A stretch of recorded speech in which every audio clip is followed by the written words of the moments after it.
नमस्कार बच्चों। पिछले व्याख्यान में हमने महाजनपद के बारे में पढ़ा और हम कुल 6 महाजनपद बारे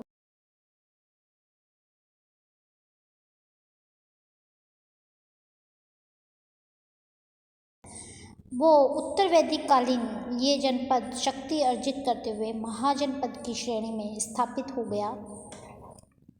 16 महाजनपदों में सर्वाधिक प्राचीन एवं शक्तिशाली ये राजतंत्र अपनी आध्यात्मिक भौतिक उन्नति के लिए विख्यात रहा था। उत्तर प्रदेश का बनारस वाराणसी के रूप में इसकी राजधानी थी। वाराणसी तत्कालीन 6 प्रमुख नगरों में व्यापार, शिल्प एवं विज्ञान के लिए प्रसिद्ध था। काशी और कौशल के संघर्ष में बृहदत्त नामक काशी नरेश ने कौशल को अपने अधीन करके इस स्थिति को अधिक विस्तृत किया, किंतु बुद्ध के कुछ समय पूर्व कौशल के कंस ने काशी पर अधिकार स्थापित कर लिया, इसे कौशल राज्य में सम्मिलित कर लिया। बुद्ध के समय प्रश्नजीत काशी कौशल का नरेश था। ये चीज़ें आपको थोड़ा सा ध्यान रखनी है कि काशी कहाँ है, काशी की राजधानी कौन सी है और किसने काशी को कौशल प्रदेश में सम्मिलित किया। फिर है नेक्स्ट है कौशल। ये राजतंत्रात्मक महाजनपद उत्तर प्रदेश के आधुनिक अवध क्षेत्र का प्राचीन रूप था। रामायण में इसकी राजधानी अयोध्या लिखी है। कौशल की राजधानी कौन सी है? अयोध्या है।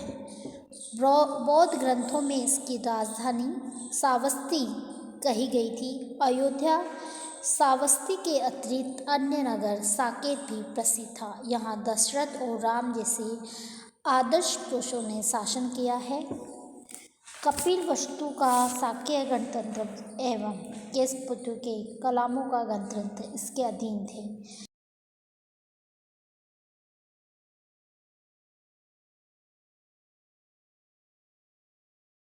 कौशल देवी का विवाह मगध के शासक बिंबिसार से हुआ था। बुद्ध के समय में भी कौशल भी शक्तिशाली राजतंत्र था। पहला तो ये राजतंत्र महाजनपद है और यहाँ पर रामायण का जिक्र हुआ है, मतलब अयोध्या इसकी राजधानी के रूप में रही है और बुद्ध के समय सावस्ती है। राम और दशरथ जैसे महापुरुषों ने यहाँ पर शासन किया है। फिर आता है अवंती। उत्तर में शिप्रा नदी के आगे ग्वालियर के पास स्थित ऐरान तुम्बवन से दक्षिण में नर्मदा नदी की घाटी तक फैले हुए मालवा प्रदेश में अवंती महाजनपद स्थित था। इसकी स्थापना यदुवंशियों ने की। इसकी एक शाखा हयव वंश के शासकों ने इसे महाजनपद को विशाल एवं शक्तिशाली राजतंत्र के रूप में प्रतिष्ठित किया। इस वंश के अंतिम नरेश के एक मंत्री पुणिक ने उसकी हत्या कर अपने पुत्र को अवंती की गद्दी पर बिठाया। बुद्ध के समय यहाँ का पराक्रमी जो शासक था वो चंद्रप्रद्योत था। डॉक्टर भंडारकर के अनुसार अवंती राज्य 2 भागों में विभक्त था। उत्तरी अवंती जिसकी राजधानी उज्जैनी तथा दक्षिण अवंती जिसकी राजधानी महिष्मती थी। मगध का नरेश अजातशत्रु तक प्रद्योत में खाता था। इसी के पुत्र पालक ने कौशांबी को भी जीता था। बौद्ध धर्म का प्रमुख अवंती संभवतः पालक के उत्तराधिकारियों की अयोग्यता के फलस्वरूप मगध नरेश शिशुनाग के काल 5वीं शताब्दी ईसा पूर्व के प्रारंभिक वर्षों में मगध अंग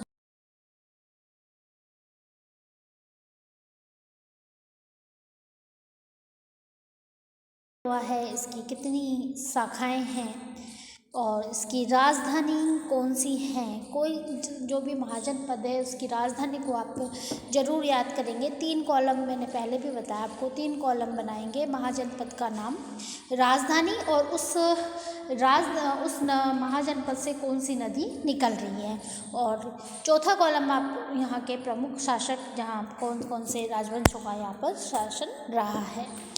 फिर है सूरसेन। इस महाजनपद में यदुवंश के सातवक अंधक वंशी कुल प्रमुख सम्मिलित थे।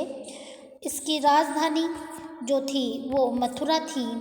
और इसमें गणतंत्र के बाद यहाँ की जो शासन प्रणाली है वो राजतंत्र में परिवर्तित हो गई। यहाँ पर हम देखते हैं कि इसका अस्तित्व मेगस्थनीज की भारत यात्रा तक था, यद्यपि राजतंत्र के रूप में ये मगध का सहायक राज्य भी रहा है। आगे हम बात करते हैं पांचाल की, तो ये उसमें वर्तमान रुहलखंड और गंगा यमुना नदी के मध्य तथा चंबल नदी के किनारे तक फैला हुआ पांचाल महाजनपद प्रारंभ में राजतंत्र था, किंतु बौद्ध काल में ये गणतंत्र था। ये भी दो भागों में विभक्त था।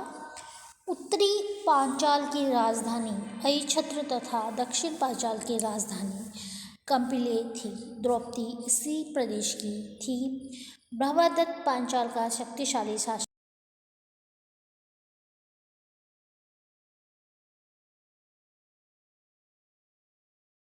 उसके एक उत्तराधिकारी संजय ने सिंहासन त्याग कर जैन धर्म को अपना लिया। पांचाल है वो वर्तमान में कहाँ है? रुहेलखंड और गंगा यमुना नदी के मध्य तथा चंबल नदी के किनारे तक फैला हुआ है।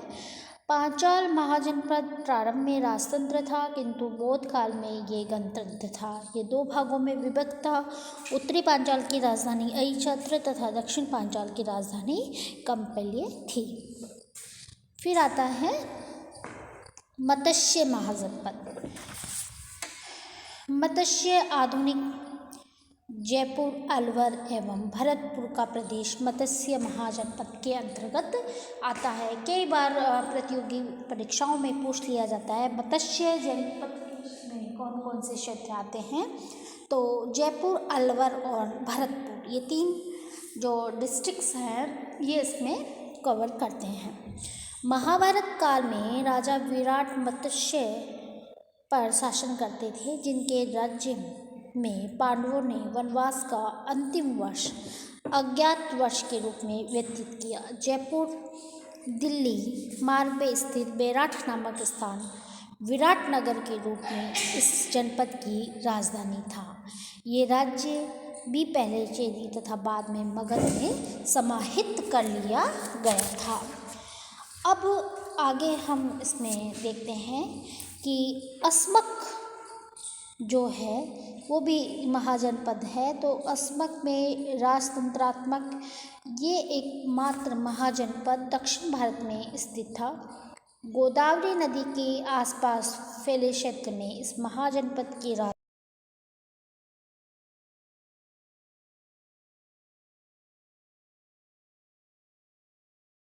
वंश के शासन करते थे, जिन्हें अवंती के शासकों ने परास्त कर अपने राज्य में मिला लिया अस्मक। फिर है गांधार। अफगानिस्तान का पूर्वी भाग, सीमांत प्रदेश तथा पंजाब का अधिकांश पश्चिमी भाग गांधार महाजनपद में सम्मिलित था। तत्कालीन महान शिक्षा का केंद्र तक्षशिला गांधार की राजधानी थी। 6वीं शताब्दी ईसा पूर्व के मध्य पुमकुशाती यहाँ का शासक था।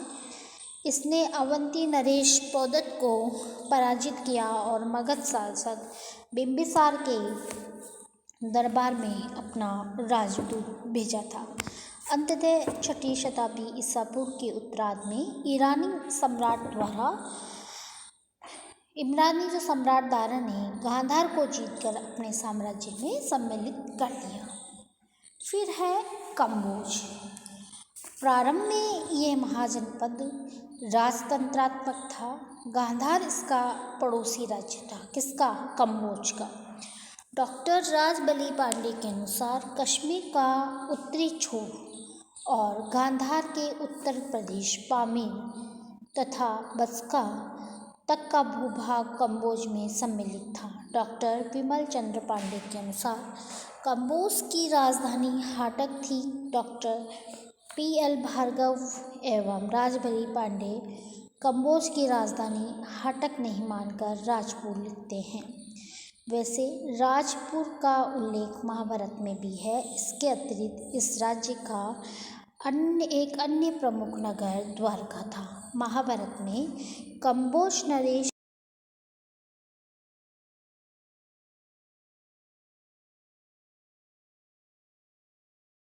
इस स्रोत इसकी दृष्टि से मौन है। कालांतर में इसकी शासन व्यवस्था गणतंत्रात्मक हो गई।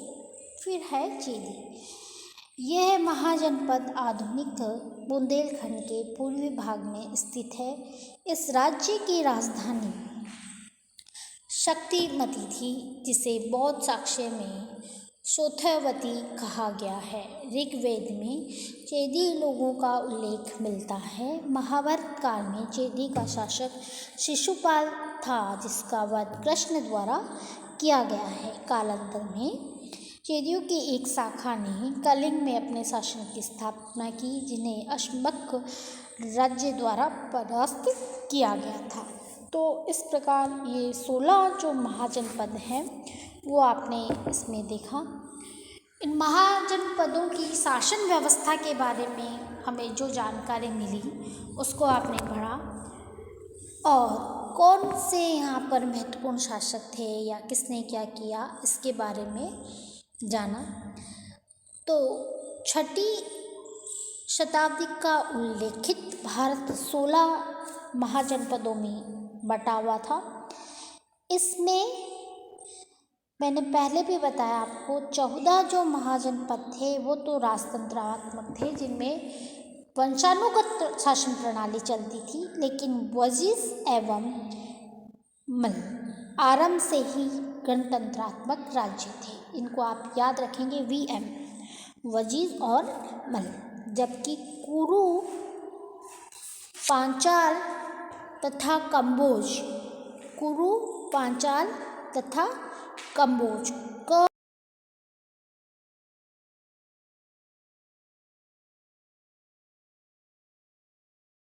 शासन प्रणाली थी और बाद में गणतंत्र में ये परिवर्तित हो गए। किंतु इन बड़े गणतंत्रों के अतिरिक्त छोटे छोटे कई गणतंत्र थे जो अपने अस्तित्व को बनाए रखने हेतु कभी भी किसी राजतंत्र के सहभागी राज्य बन जाते थे, कभी गणतंत्र की सार्वभौमिकता का उपभोग करते थे। 6ठी शताब्दी ईसा पूर्व के उत्तरार्ध तक आते आते हम उत्तर भारत की राजनीति में 4 शक्तिशाली राज्यों का हमें प्रभुत्व दिखाई देता है। अन्य महाजनपद या तो इसकी विस्तारवादी नीति के शिकार हो गए अथवा वे अत्यंत महत्वहीन हो गए। महात्मा बुद्ध के समय इन 4 राजतंत्रों का उदय भारत की राजनीति में इनका बोलाबाला था। एक तो था कौशल, एक था वत्स, एक अवंती और ये मगध। ये 4 गणतंत्र इस राज्य ऐसे थे जिन जो बाद तक चले और बाकी के जो महाजनपद थे वो शक्तिहीन हो गए, जिसके कारण वो अन्य में समाहित कर लिए। तो बच्चों, इसमें आपने देखा कि ये 16 जो महाजनपद हैं ये आपके लिए बहुत ही महत्वपूर्ण हैं। इनको आप बहुत अच्छे से पढ़ेंगे और आगे जो इन महाजनपदों की जो शासन व्यवस्था है उसके बारे में जब आप पढ़ेंगे तब आप ये ध्यान रखेंगे कि इनकी राजधानियों के नाम और इनके जो शासक हैं उनके नाम आपको बहुत अच्छे से याद होने चाहिए, ताकि आगे कंप्यूटर एग्ज़ाम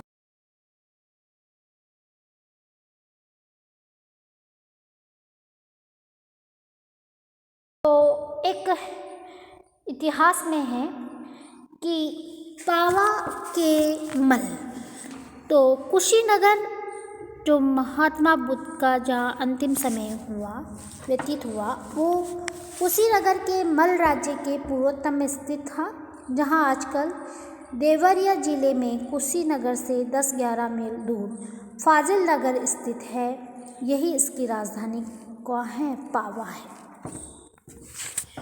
फिर आया राम ग्राम के कोलिये, तो शक्य राजा के पूर्व से दक्षिण में सरयू नदी तक कोलियों का राज्य फैला हुआ था। शाक्यों और कोलियों के मध्य सीमा का कार्य रोहिणी नदी करती थी। इस नदी के जल उपयोग के लिए कभी कभी शाक्य एवं कोलियों के मध्य झगड़ा हो जाया करता था। इस परस्पर संघर्ष को टालने के लिए शुद्धोधन ने अपने पुत्र बुध का विवाह कोल्य राजकुमारी यशोधरा से भी किया था।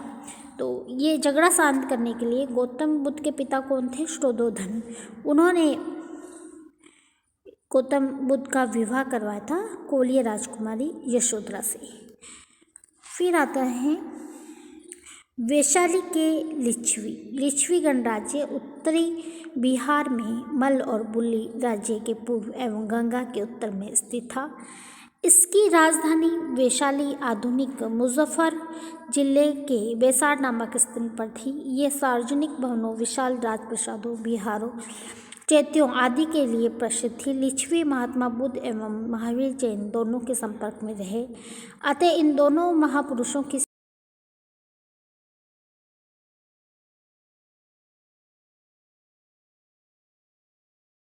तो फिर मिथिला के विधेय, ये राज्य भी वजिष्ठ संघ का सदस्य था। इस राज्य में भागलपुर तथा दरभंगा के जिले सम्मिलित थे। इसकी राजधानी मिथिला या जनकपुरी थी।